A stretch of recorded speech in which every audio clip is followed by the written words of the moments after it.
Het waren stieg onstabiel. Ik joe het kwam het weer rond buien met tonger. En we binnen van het onstabiele baan nog net aan. Joen zou er misschien niet een enkele bui vaak komen kennen. Vannacht hebben we temperaturen tussen de 9 en de 11 of 12 graden. Op Eiland zijn 13 of 14 graden. Komen we op een mistbank en via dus vrij helder waar en net al te volle wind uit de eestelijke richtingen waaien. En dan morgen. Morgen wordt het een kwestie van eerst droog warme zinnen, daarna een aantal buien, vooral aan het begin van de middag. Maar kans op tonger, maar daarna komt de zinnen weer. En een noffelijke temperatuur, een simmertemperatuur tussen de 21 en 23 graden. De wind uit het eerste mei matig en vrij krachtig genoeg van de scootjes, maar de scootjes met de wel rekening houden met die tongerkans aan het begin van de middag.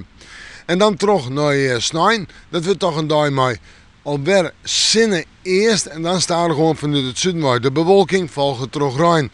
Maar of die rein de hele provincie bereikt en of het wel zo'n 20 of 30 mm wordt, het nou berekenen wordt, het spant erom. Ik denk dat het een beetje afvalt en het noorden en het waardgebied het nog droog houdt. De wind uit het noordesten en het eersten, nou, noordeest en die is matig en krachtig. Het vooruitzicht.